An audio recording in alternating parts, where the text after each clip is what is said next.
Alright, Shalom. Before I begin this lesson, I'd like to give all honor, praise, and glory unto Yahweh Bahasham, Yahweh Shai Bahasham, Rachach Wadash. Double honors to the elders and the apostles of Great Millstone who rule well, and Shalom to the elect, men, women, and children, whoever they may be, that may be watching our lessons and learning. And Shalom means peace be unto you in the Paleo Hebrew. And in this lesson right here, I want to title it, What Goes Around Comes Back Around. Okay? And, it's a true saying, Some people call it karma. I recently did a similar lesson, about karma, so-called, and how it's come into the nation of Edom, for all the atrocities that they've committed in the earth.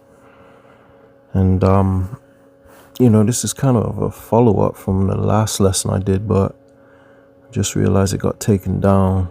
Okay, there was a clip in there. I'm pretty sure that there's a particular clip that probably got it taken down, so I might re-edit it, take that clip out, and try to re-upload it. Because I don't think I got a strike, but they removed the video. It was a good lesson too, but Salakia for that. I'll try to fix that problem, because Esau don't like this truth, man, because we're consuming him with the word. We're exposing this devil, man. But I want to show you something that kind of prompted me to do this lesson. This man, this appears to be a Moabite. He is sobbing his heart out because he's a officer at the one of the ICE detention centers, and he sees how they're treating our people, the Issacharites, and the northern tribe, should I say. And because they've been hunted, they've been rounded up by the cunning hunter Esau, and what they've done is put these people in concentration camps, and they're mistreating them. So I want to go ahead and play this clip, and then I'll speak on it. I don't know what to do. There's no way I can help every single one of those people in there. There's over 2,000 people. Just recently they had like 67 people come in. They had to make room. They're transferring people around so that these people can't even fucking see their families and friends. They're purposely trying to break them down. There's so many people in there whose mental health is deteriorating so fast because they don't have anyone coming to visit them. And then they purposely move them around to different states so that they cannot have anyone visit them. And it's just impossible that we can affect and help every single one of these people. I don't know what to do because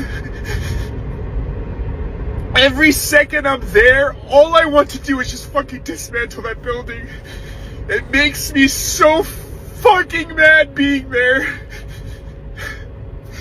And at the same time, I'm trying to keep it together for all these people because they're trying to keep it together in there. And I don't want to break down when they're trying to keep it together, when they're trying to be strong because they have nowhere else to go.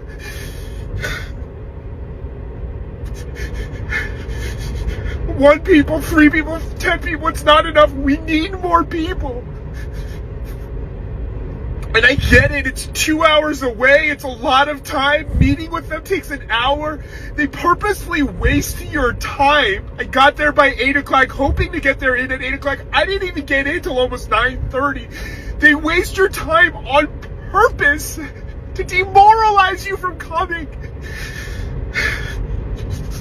And it's so fucking obvious that the whole thing is just a fucking money trap for Trump and his fucking evil ass fucking friends to make money off of human lives and suffering.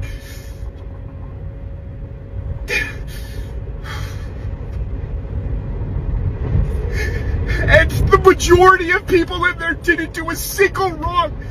There is a whole building full of people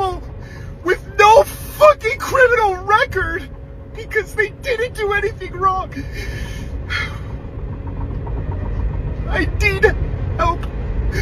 Those people need your help, and I can't do this. We can't do this on our own. Please. Please. Yeah, man, sad case. But, this is all judgment of the Lord, man. So, us men of the Lord, we're gonna be a lot more stable than this guy you see in this video here, man. Because wisdom and knowledge of these scriptures is gonna be the stability of our times. It says in Isaiah 33:6. But for now, I want to jump to the book of Revelation. Let's start here. This is Revelation 13, starting at verse 9. It says, "If any man have an ear, let him hear." Meaning, if you have the ability to understand what this is saying, if you have the wisdom to, put your feelings aside and lean not upon your own understanding, lean upon what the scriptures are saying, this is for you. So if you have an ear to hear this, this is for you. Okay, it says in verse 10, "He that leadeth into captivity shall go into captivity." These are the words of the Lord, man. And this is a future prophecy concerning Esau, Edom.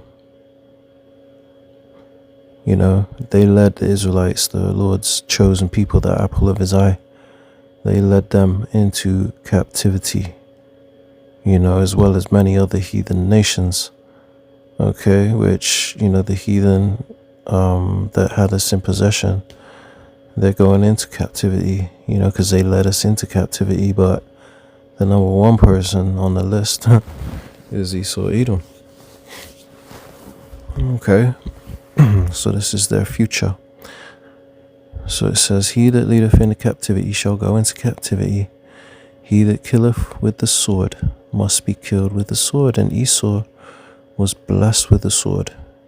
In the book of Genesis 27 and I think 41. Okay, so this is talking about Esau, Edom, man. He killed with the sword when he stole lands, and also, all the wars that he's waged in the earth. It says, "Here is the patience." So he that killeth with the sword must be killed with the sword. Okay, this is what's going to happen. What goes around comes back around, man. And it says, "Here is the patience and the faith of the saints." So this is what the saints are patiently waiting for, okay? Because they're in the right spirit. They're not in the spirit of trying to love and protect these people and to, bring them into the kingdom of heaven with us, man. Okay, because they can't coincide with us. They can't coexist with us. They can't, they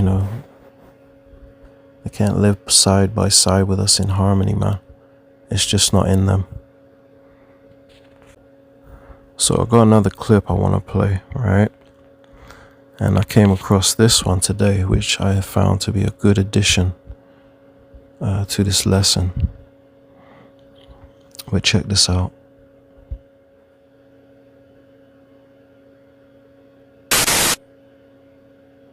So we're lynching black people again? Is that what we're doing? Well, okay. Far be it from me to buck a trend. But if that's what you're up to, if you're thinking about packing a picnic lunch and rounding up all the kiddies, I just have a couple of things I want you to think about.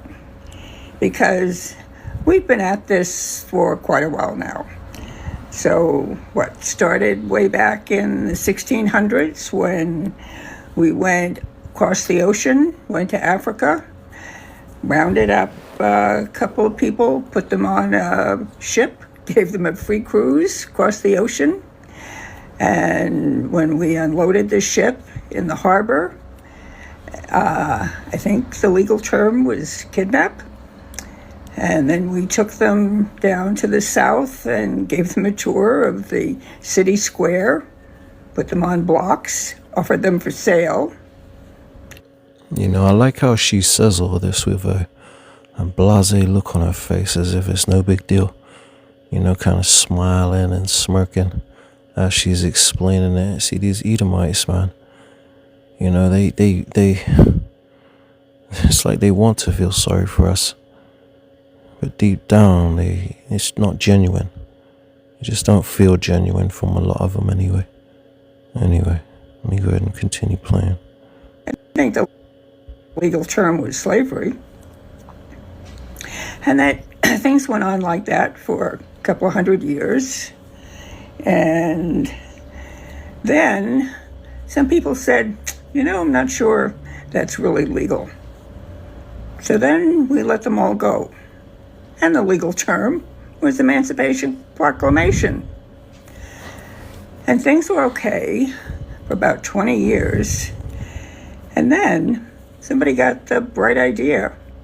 Why don't we start lynching them if we can't keep them in chains?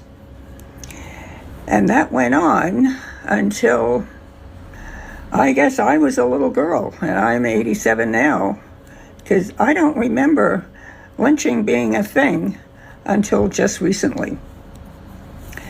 So let's look at what was going on during the period when people liked to go out and do bad things to black people. So first we had the Civil War. That was a big deal. How many million people were killed in the Civil War? And some people say it's not over yet. And then we had a couple of depressions before the turn of the 20th century. And we had 2 world wars. We had the Big Depression. And of course, we had the Spanish flu. Can't forget about that. Killed, 20 million people? And then I vividly remember Second World War. I had 2 brothers in the Second World War. And then things calmed down because after 1950, I don't think there were too many lynchings after that. But look at where we are now.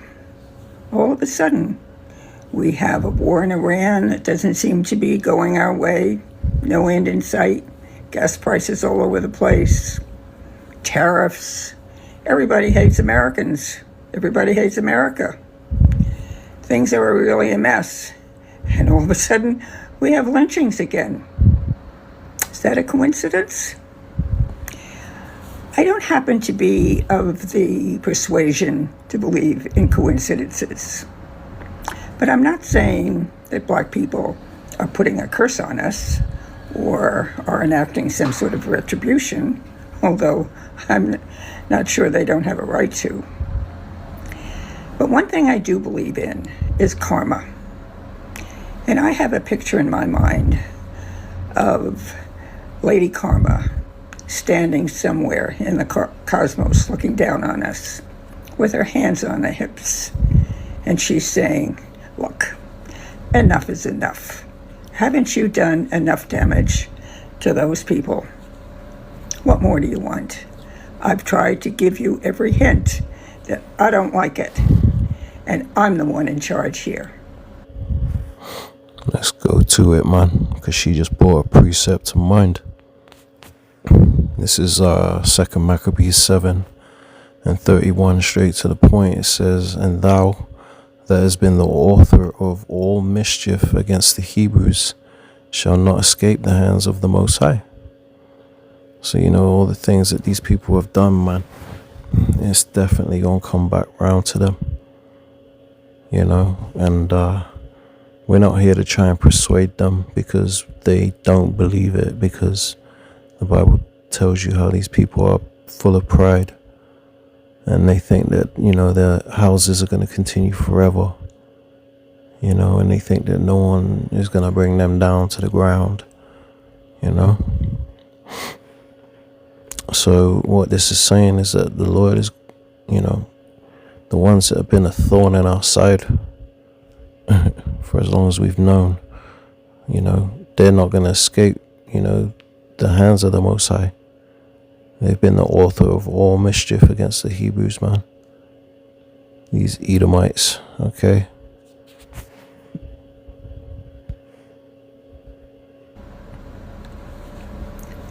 And if somebody came along and said to me, how'd you like to go on a picnic and get a length of rope? We're going to go hunting. I would say, for a lot of reasons, let's give that some thought. I'm not sure that's a wise thing to do. I don't think it's a humanitarian thing to do, and I don't think it's in anybody's best interest. What goes around comes around, and that is something that's likely to bite us, because I think it already has. Are you really sure that's a good move? Think about it. I'll see you next time. So, she's one of many people that know that, retribution is coming, that justice is coming, vengeance is coming, like they like to call karma is coming. A lot of them know it deep down inside. They don't want to admit it, especially when they hear our lessons when we bring it out. They're hoping we're wrong. So they're scrambling, trying to disprove what we teach, man. And to no avail at that. Because the scriptures say what they say. And it was said that the seals will be loosed in these end times. The understanding of the scriptures would be, is reserved for the end, is sealed until the end, the time of the end, which we're living in now. So now we know the truth, and a part of that truth is the wicked had to be revealed, man. And that's what's happening, okay? But, the big payback is coming. Let's go to the book of Baruch, and we're going to go to chapter 4. I'm going to read, where is it? 25, okay? It says, Baruch 4:25, my children suffer patiently the wrath that has come upon you from the Most High. Because all this stuff that we've been through under the hand of the so-called white man, is all part of the wrath of the Lord. The Lord did this to us, man. And this is something that we have to recognize in these end times, okay? It puts everything that's going on into perspective. And the thing is, the days we're coming into, you're going to need answers, man. Because a lot of things are getting ready to happen. It says, for thine enemy have persecuted thee. So, let me read it from the top again. Baruch 4:25, my children, the Israelites, suffer patiently the wrath that has come upon you from the Most High. So we just have to endure this until the Lord takes vengeance. It says, for thine enemy have persecuted thee. We know that's the nation of Edom. It says, but surely thou shalt see his destruction, which we're witnessing right now. But it's only going to intensify. And we got to be prepared for this, because it's going to get ugly. It says, but shortly thou shalt see his destruction, and shalt tread upon his neck. Okay, and the elites know these prophecies, and they know this to be true, that we are eventually going to have the upper hand. Okay, the Lord is going to balance things out, man. A lot of people call it karma, or, Mother Nature and all this kind of stuff. But really it's just the Lord bringing balance, because he's a power of justice. Okay, he's a righteous judge. And a false balance is an abomination to the Lord. So the Lord is literally about to tip the scales, in our favor. It says in verse 26, my delicate ones have gone rough ways. And we have, man, we've gone through it. While we've been in captivity, especially in America. It says, and we're taken away as a flock caught of the enemies. Okay, and that's what's happened. We got taken from the west coast of Africa as slaves, man, as a flock of cattle caught by our enemies. You can read that in Deuteronomy 28 and verse 68, man, how we were stolen and, brought to America and different lands by ships, slave ships, man. It's all in there.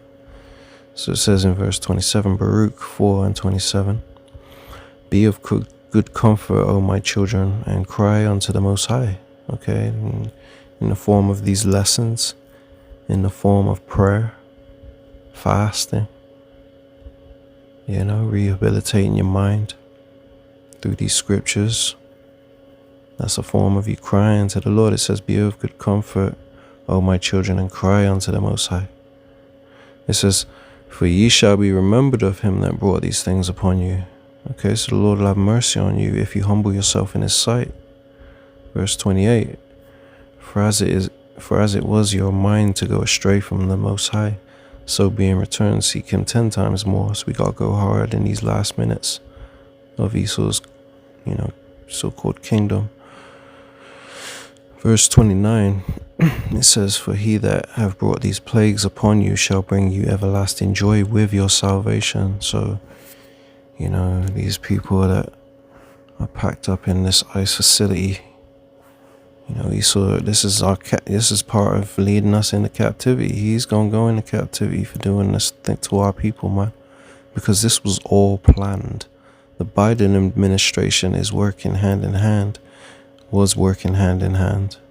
with the Trump administration. Okay, it's all part of a deceptive system, and they're all actors. Okay, they're all puppets and they're all actors, and they're playing you Americans for fools, because you are fools, the majority of you. That's why the majority of you are getting ready to die in Babylon the Great, aka America, man.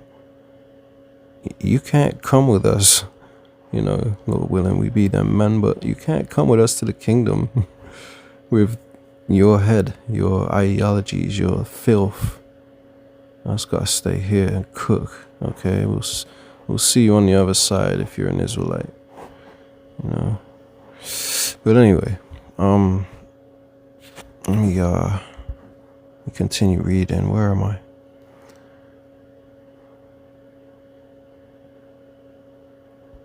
So let's read verse 29, Baruch 4 and 29. For he that brought these plagues upon you shall bring you everlasting joy with your salvation. The Lord is going to flip things around for us. It says in verse 30, it says, take a good heart, O Jerusalem. Jerusalem is also a people before it's a place. So it's not talking about the land, just the land. It's talking about the Israelites. It says, for he that gave thee that name will comfort thee. Okay, so the Lord is going to comfort the Israelites because Jacob's name was changed to Israel. And, Jerusalem is the capital of Israel. And, it's just talking about the Israelites in this context. Verse 31, it says, miserable are they that afflicted thee, and rejoice at thy fall. So, the ones that have been the author of all mischief against the Hebrews, as I brought out earlier, they're miserable now because brown people are invading their countries just like they did ours. And they're not coming with violence and, things like that, like the Edomites did, but these people are still feeling very uncomfortable and very hopeless. They're losing their power, so they're tripping, they're chimping out, man. Verse 33. So let me read 32 again. Miserable are the cities which thy children served. So everywhere we were scattered to on them slave ships, man, these people are catching hell. It's a beautiful thing to see, man. It says, miserable is she that received thy sons. So the ones that received us, this is speaking about them.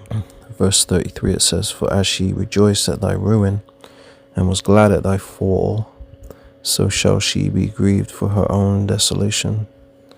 Because when they took us down, they were giving gifts to each other and stuff, man. Celebrating the fact that they were ruling over us.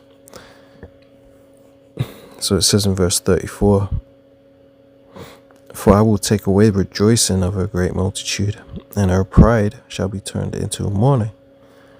And I can't wait for that day, because, man, the things I've been seeing lately, boy, them nukes can't come quick enough. That's all I gotta say, man. And Lord willing, I'm of the elect and I don't get nuked with them. Okay. I'll throw that in there. Okay. So verse 35, Baruch 4 and 35. It says, for fire shall come upon her, her being Babylon, the virgin daughter of Babylon, aka America. For fire shall come upon her from the everlasting, long to endure, and she shall be inhabited of devils for a great time. And you have to forgive me for, my soft speech, my low speech or whatever, because it's 3:50 in the morning. And I'm very tired and a bit upset that my last lesson got taken down.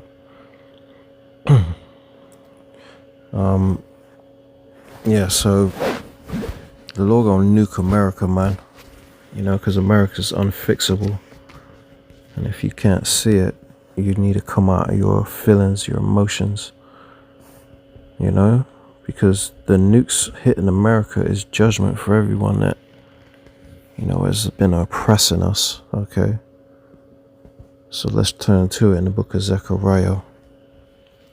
So this is the book of Zechariah, chapter 14 and verse 12.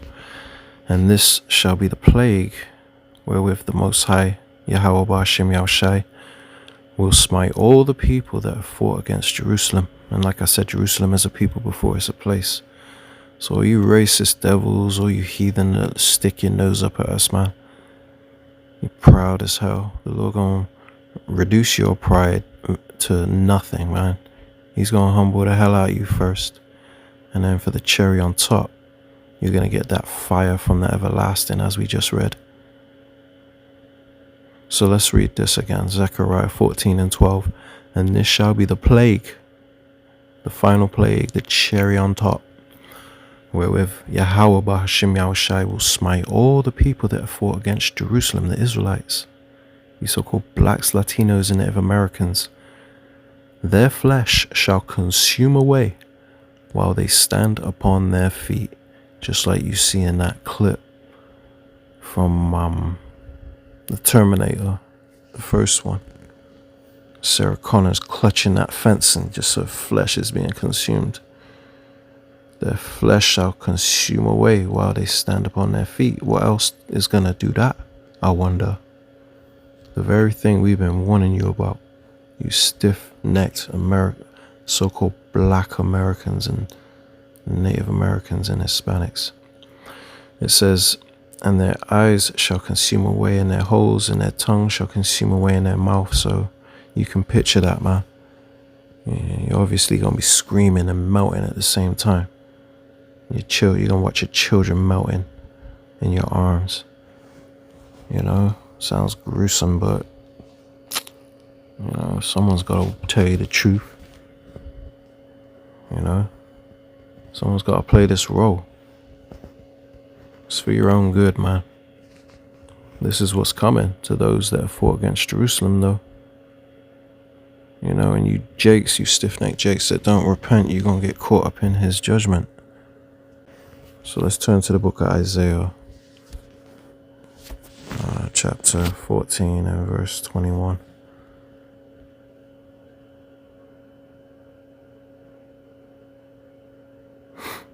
It says, prepare slaughter for his children, for the iniquity of their fathers, that they do not rise, nor possess the land, nor fill the face of the world with cities.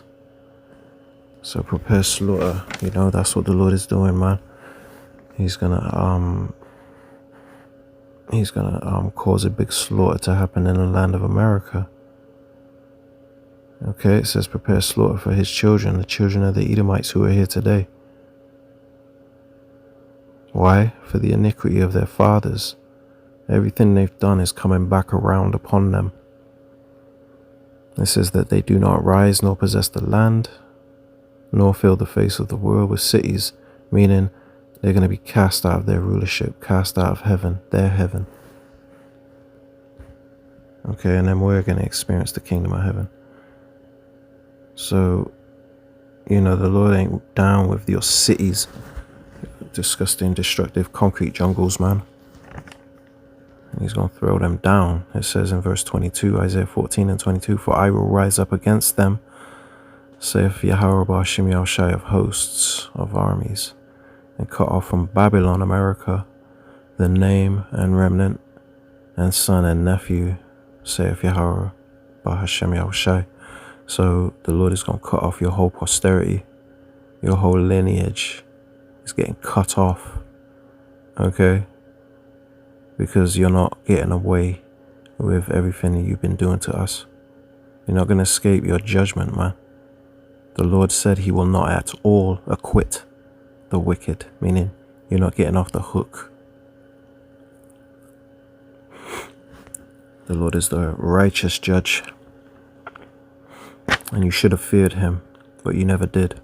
Isaiah 14 and 23, "I will also make it a possession for the bittern and pools of water, and I will sweep it with the besom of destruction, saith Yahweh of hosts." Okay, so what the Lord is saying is that America is going to be inhabited by desert creatures. Okay, it's going to be split up. The land is going to be split up. It's going to be all sorts of things. Okay, I ain't mentioning about the land being split up in this scripture, but you know, that's part of the destruction. The Lord said he will sweep it with the besom of destruction, them nukes, man. This is the book of Numbers, chapter 35 and verse 33. It says, "So ye shall not pollute the land wherein ye are, for blood it defileth the land, and the land cannot be cleansed of the blood that is shed therein, but by the blood of him that shed it." So what this is saying is that, you know, if you're shedding blood to possess a land like Esau Edom has been doing around the world, then so-called karma is coming your way. You know, because the Lord don't want you polluting the land with blood. It defiles the land, and the land can't be cleansed of the blood that is shed in it. You know, the blood can't be cleansed because it's defiled. The land is defiled. The land can't be cleansed, you know, but by the blood of him that shed it, meaning balance, justice, karma. Okay. The Lord is going to bring so-called karma to Esau Edom. What goes around comes back around, man. Verse 34, "Defile not therefore the land which ye shall inhabit therein, wherein I dwell. It says, "For I, Yahweh, dwell among the children of Israel." Okay, so the Lord dwells among us, not them, and it's blatantly evident if you could see things through spiritual lenses. These people are the seed of the wicked, and there is a judgment coming for them. Okay, because all you people trying to rise up against them yourself, how foolish can you be, man? You might think you're being macho, you might think you're being a real man, and I get it. I totally do, man. But you can't be out there doing your own thing. You gotta trust in the Lord, man, okay? And I'm not talking about the God of Christianity. That's a whole different God, and we don't worship that God over here. But you gotta worship the true power of the Bible, okay? Which is Yahweh Ba'ashem Yahushai. That's where the power lies, in those names, okay? So the Lord is going to bring, you know, balance. He's going to bring justice that we've been, you know, so desperately seeking for. Okay, let's go to the famous book of Obadiah real quick. And we're going to bring out verse 10. So this is Obadiah 1 and 10. Actually, I'll start at 9.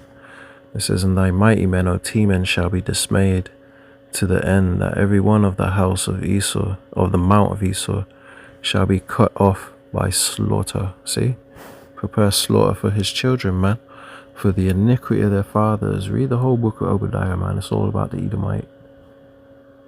Okay? Especially verse 18. Oh my God. It gets really interesting when you get to verse 18. Anyway, let's read verse 10. This is the point I wanted to get to. It says, "For thy violence against thy brother Jacob," because this is always talking about the Edomites, okay? So for thy violence against thy brother Jacob, shame shall cover thee, and thou shalt be cut off forever. And I'll just leave that there, man, because these people have a lot to pay for, and especially for the violence, against our people, man. I want to quickly turn to the book of Ezekiel. Where is it? Come on. Chapter 35, I believe it is. Yeah. So this is Ezekiel 35, starting at 2. Son of man. Actually, I might as well just start at 1. Moreover, the word of Yahweh came unto me, saying, Son of man, set thy face against Mount Seir, and prophesy against it. So this is what we do through these lessons, prophesying against these Edomites, because that's what it's talking about. It's not talking about an actual mountain. It says, and say unto it, meaning them, thus saith the Lord power, behold, O Mount Seir, I am against thee, and I will stretch out mine hand against thee, and I will make thee most desolate. Okay, the Lord gonna nuke you. Can't wait. It says, verse 4, it says, I will lay thy cities waste, and thou shalt be desolate, and thou shalt know that I am Yahweh, because we've been the Lord has been saying it through the prophets, man, for the longest. Okay, so now that seed is sown, and you've heard this before, it's all gonna click. It's all gonna click in that day. You're gonna know that Yahweh did it, man. Yahweh Bashim Yahushai did it. Okay. When he lays your cities waste, when you see them nukes coming over the horizon. It says in verse 5, this is the point, because thou hast had a perpetual hatred. Okay, meaning a never-ending hatred. Racism. Because thou hast had a perpetual hatred, and hast shed the blood of the children of Israel by the force of the sword. When you stole America, we love to rub that in your face, Esau, man. When you genocided the Native Americans and the buffalo. Okay? So it says, and has shed the blood of the children of Israel, the Gadites, the tribe of Gad, over there in America. Not just that, but our people as a whole. Has shed the blood of the children of Israel by the force of the sword in the time of their calamity, in the time that their iniquity had an end. Therefore, as I live, saith the Lord power, I will prepare thee unto blood. Okay, meaning prepare slaughter for his children, just like we brought out. Just like I brought out. It says, I will prepare thee unto blood, and blood shall pursue thee. Okay, so pursue is to give chase. You ain't gonna escape, man. It says, saith thou, meaning since thou hast not hated blood, even blood shall pursue thee. Okay, because the Lord is gonna cause a lot of bloodshed among your people very soon. Okay, and this is all because, well, you deserve it, really. I mean, no one's gonna feel sorry for you when this happens. You're gonna have a few Officer Tatums amongst our people that are gonna maybe shed a tear for you, like Charlie Kirk. But yeah, man. For the majority of people are not gonna give a damn when you get your judgment, man. You got your day coming. Let's turn to the book of Psalms, chapter 10 and verse 2, man. So this is Psalms 10 and 2. The wicked in his pride doth persecute the poor. The wicked is the Edomite, and they're a very proud nation of people. But in their pride, they persecute the poor. We're the poor. Okay, the biblical Israelites, the so-called blacks, Latinos, and Native Americans predominantly. So it says, let them be taken in the devices that they have imagined, because they've got some evil imaginations against us. But all these things that they imagine, including trying to put us into slavery again, and that's going to come upon them, man. They're going to be taken in them wicked devices that they've imagined. And they have no idea that this so-called karma is coming back around to them. It says, for the wicked boasteth of his heart's desire, and blesseth the covetous whom the Lord abhorreth. So the covetous is these people robbing us, these billionaires, these bankers, and they bless them, man. They give them tax breaks, more kind of bonuses and stuff, man. They blessing the covetous, whom the Lord, Salakia, whom the Lord abhorreth. The Lord hates them. So verse 4, it says, the wicked through the pride of his countenance, and just look up an image of Donald Trump, for example. Okay, for an example, the pride of his countenance, letting you know this is talking about the Edomite, man. It says, the wicked through the pride of his countenance will not seek after the Most High. It says the Most High is not in all his thoughts. So these people are the ungodly. Just read Psalm 73, man. And it says in verse 5, his ways are always grievous, thy judgments are far above out of his sight. As for all his enemies, he puffeth at them. That's due to his pride. He puffs at us, but unfortunately for him, his pride is going to be turned into mourning, and then we're going to have the upper hand and have these devils where they belong. So verse 6, it says, he hath said in his heart, I shall not be moved. Because they think that they're always going to be in power. Okay, they think that they're always going to be oppressing us and have the upper hand. They're poking a dog in a cage and bullying it, and not knowing that the cage is coming loose. The more you keep poking, that lock coming loose, man, one day that dog's getting out, and it's not going to be a good day for you. It says in verse 6, Psalms 10 and 6, he hath said in his heart, his mind, I shall not be moved, for I shall never be in adversity, which he will.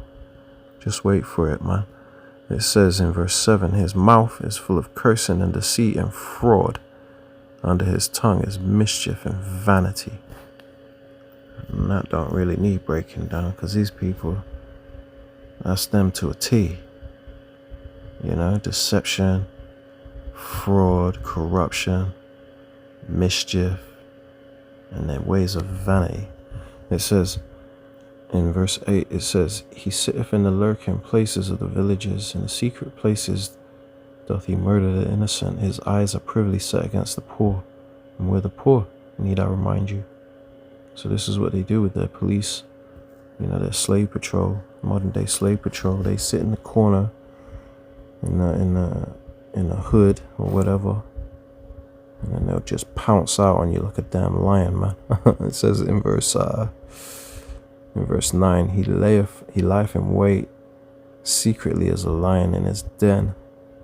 He lieth in wait to catch the poor. He doth catch the poor when he draweth him into his net, his traps, his schemes. They like to do entrapment, They like to search you for jaywalking, and then, what do we find here? They're just full of plots and schemes, man, and tricks, planting drugs on you. Unbelievably crooked and deceitful, man.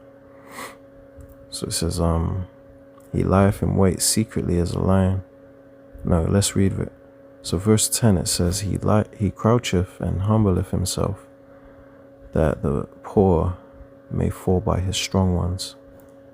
His police, for example, those are strong ones. That's what they do, man.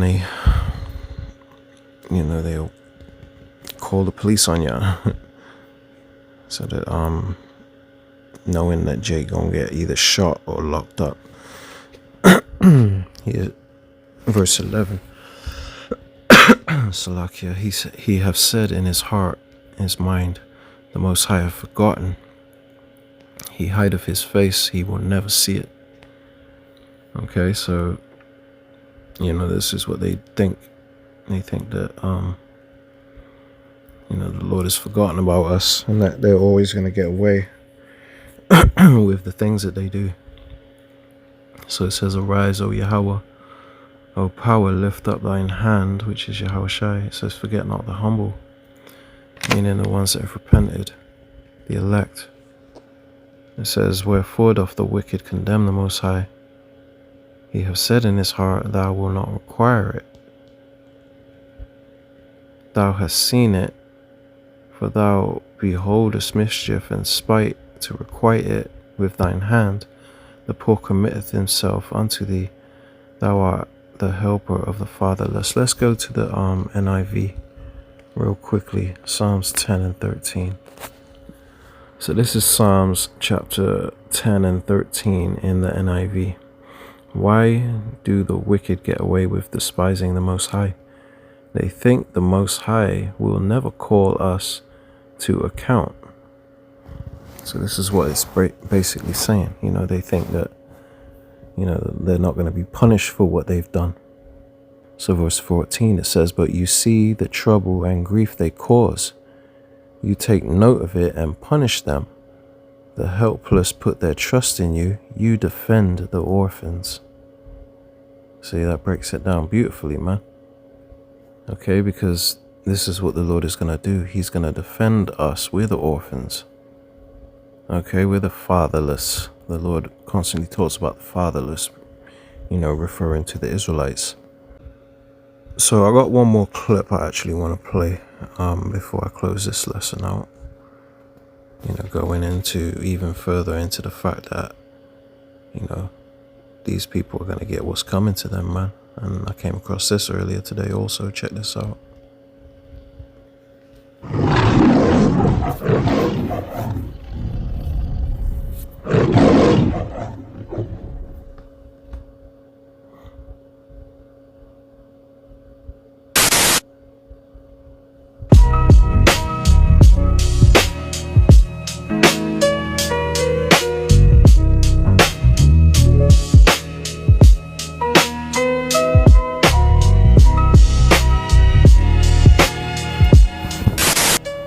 I don't know about anybody else, and I can only speak for myself, but whenever I see and hear about all the fucked up shit that we as black people have to deal with, not only here in the U.S., but just around the world, whether it's Nolan Wells, what's going on in Gary, Indiana, all these young black people being found lynched, whether it's Haiti, the DRC, Sudan, it don't matter to me, bro. Like, the shit break my heart every time, but it never make me lose hope, bro. All that shit do is add fuel to the fire, bro. You know what I'm saying? Because I know sooner rather than later, there's gonna come a time where we as black people are gonna be in the position to make the rest of the world pay up on the debt that they owe us. And when they want to sit there and look like Boo Boo the Fool and try to play the victim and cap and sit there and talk about, we don't got the means and we don't got the resources to pay that, and we can't give you guys this. Oh no, yes you can. This is non-negotiable. And the reason why it's non-negotiable is for people like Nolan Wells. The reason why it's non-negotiable is for the folks that's in Gary, Indiana. The reason why it's non-negotiable is for the folks that's in the DRC, in Sudan, in Haiti, that then had to deal with y'all bullshit. For all of us black people, that the minute that we leave our fucking house, our nervous system is on high alert because we understand that the world hates us. So when that time come, bro, and these motherfuckers is running around like chickens with their heads cut off, trying to figure out why we doing what we doing, why we going so hard, why we so unrelenting. Once we get in the position to control our own resources and control our own narratives, we gonna let them know these are the reasons why. And you can't say you didn't deserve it, Esau. Because you've done too much, okay? And the rock that stone that you've rolled is going to come back on you. The scriptures speak about. Let's bring that out and we'll close that out with that. This is Proverbs 26 and verse 27, straight to the point. It says, whoso diggeth a pit shall fall therein. And that's what Esau did. He dug a pit, metaphorically speaking, for our people, okay? Setting traps for us, the school to prison pipeline, things like that. But he's gonna fall into the very thing that he tried to do to us, man, and that he's been doing to us. Okay? Because, the Lord is gonna allow us to have justice. We don't need reparations from this man. Us that are in the right spirit, we ain't looking for reparations. Okay? The Lord says we're gonna possess the whole earth. all of his substance, man. So we don't need his substance. Okay, that's coming, regardless. But it says, whoso diggeth a pit shall fall therein, and he that rolleth a stone, it will return upon him. See? So what goes around comes back around. Esau, get ready for it, man. Alright, so Lord willing, you were edified by this lesson. I want to give all honor, praise, and glory unto Yahweh, Bahasham Yahushai, Bahasham, Rachakwadash. Alright, Shalom.